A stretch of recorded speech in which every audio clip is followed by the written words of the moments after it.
सुप्रभात.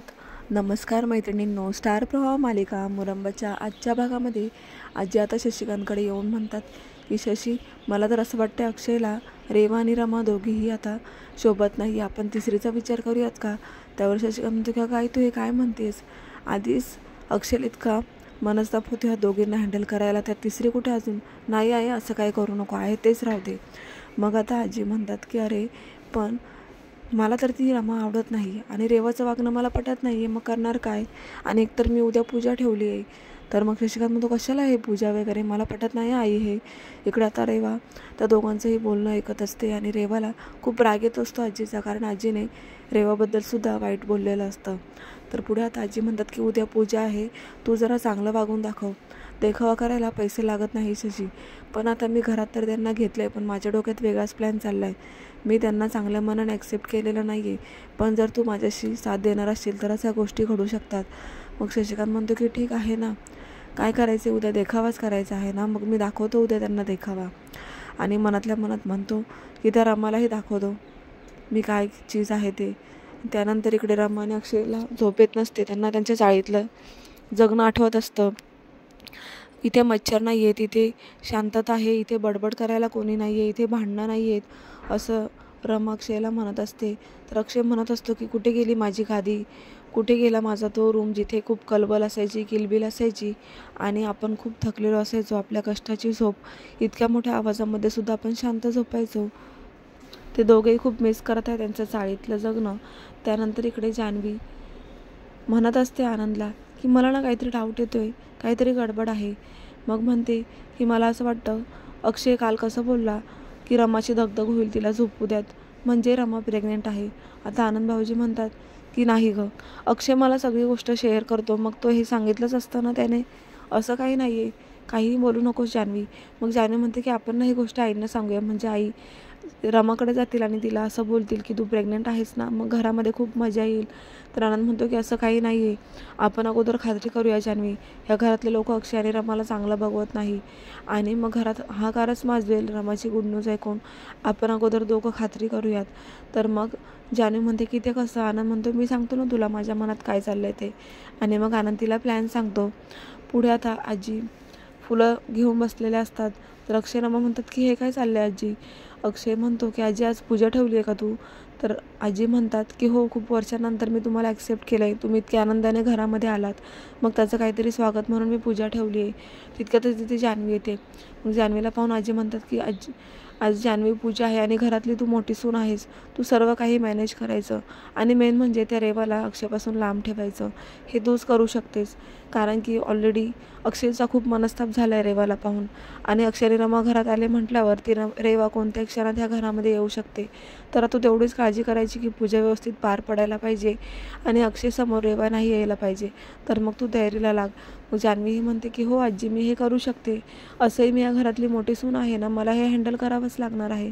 आणि उरला प्रश्न रेवाचा, तिला कसं मॅनेज करायचं आणि कसं इथून लांब ठेवायचं हे माझ्यावर सोपवा, असं म्हणत ती आजीला चॅलेंज देत म्हणते की मी हे पूर्ण करणारच.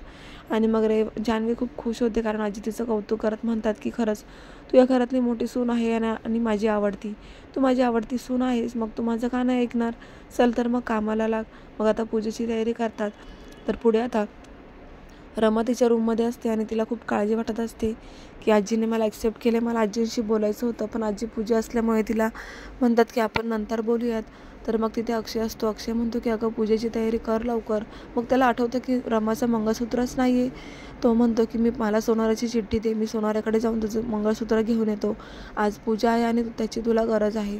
हे रेवा नेमकंच त्यांचं बोलणं ऐकते आणि आता ती काहीतरी प्लॅन करत म्हणते की अच्छा, म्हणजे मंगळसूत्र सोनाराकडे आहे का रमाचं? मग मला तर काहीतरी करावं लागेल, मी काय इतकी शांत बसली आहे. आता रेवा लगेचच तयारी करून बाहेर जाणार आहे त्या सोनाराकडे. तर इकडे आता रमा ती चिठ्ठी सोनाराची अक्षयला देत म्हणते की ठीक आहे, ही चिठ्ठी घेऊन जा आणि मंगळसूत्र सोडवून आणा. मग अक्षय म्हणतो की मी येईपर्यंत तयारी करून ठेव, साडी वगैरे घालून ठेव. मग आता रमा कपाट उघडते आणि स्वतःची साडी पाहत असते. तर तिच्या लक्षात येतं की तिची एकही साडी नाही आहे. मग तिला खूप वाईट वाटत असतं की आता साडी नाही आहे म्हटल्यावर मग पूजेला कशी बसणार, मी कशी तयारी करू? आणि मग ती विचारत असतानाच तिथे आजी येतात. आता आजीला पाहून रमा म्हणते की आजी, मला तुमच्याशी बोलायचं आहे. आणि आजी म्हणत असतात की अगं तू पूजेची तयारी कर, हे सांगायला आली मी. तरी रमा म्हणते की नाही प्लीज, मला ऐकून घ्या माझं काय म्हणणं आहे ते.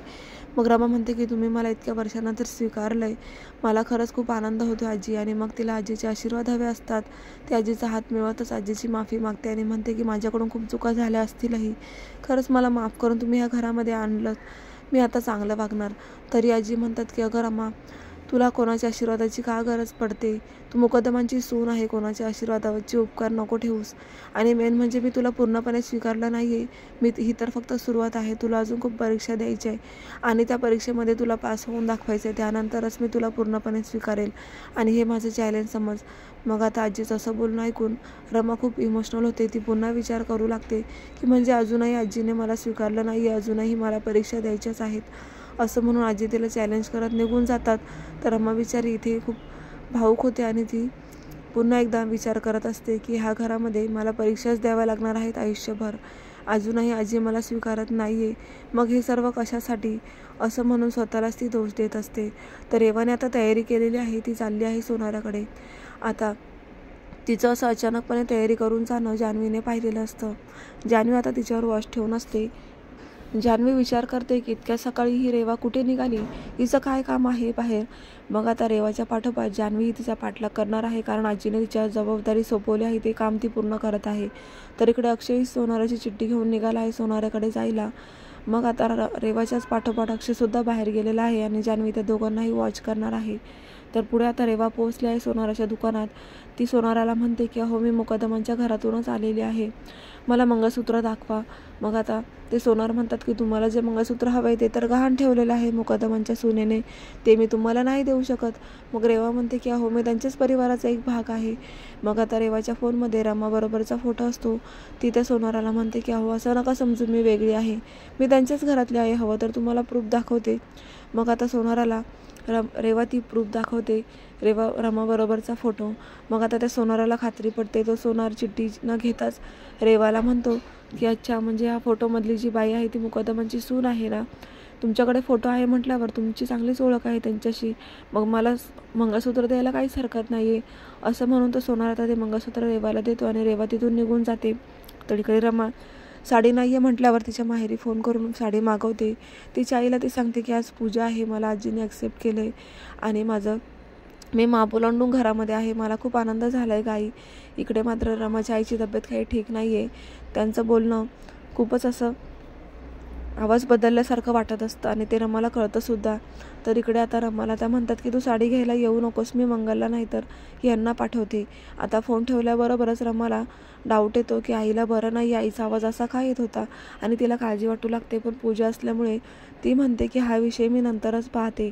आता अक्षय सोनाराकडे जातो, ती चिठ्ठी देतो आणि म्हणतो की हे मंगळसूत्र आम्ही गहाण ठेवलं होतं, ते मला हवं आहे. आता तो सोनार म्हणतो की अहो, एक मुलगी आली होती आणि हे मंगळसूत्र ती घेऊन गेली. आणि मग अक्षयला खूप मोठा धक्का बसतो. तर रेवा आता गाडीमध्ये बसते आणि ते मंगळसूत्र पाहून म्हणते की रमा, ह्या मंगळसूत्रावर फक्त माझा हक्क होता, कारण काही दिवसांअगोदर अक्षय हा फक्त माझा होता, मग ह्या मंगळसूत्राचा हक्कसुद्धा माझ्यावर आहे. तू हे मंगळसूत्र घालून काय सिद्ध करणार आहेस? ह्या मंगळसूत्रावर फक्त माझा अधिकार आहे आणि ते लवकरच मी तुला दाखवणार आहे. तर आता खूप मोठा जबरदस्त ट्विस्ट आलेला आहे प्रेक्षकांनो, एकही एपिसोड मिस करू नका, पाहत राहा मुरंबा. आता अक्षय काय डिसिजन घेणार आहे हे पाहणं खूप इंटरेस्टिंग ठरणार आहे. पाहत राहा मुरंबा. धन्यवाद.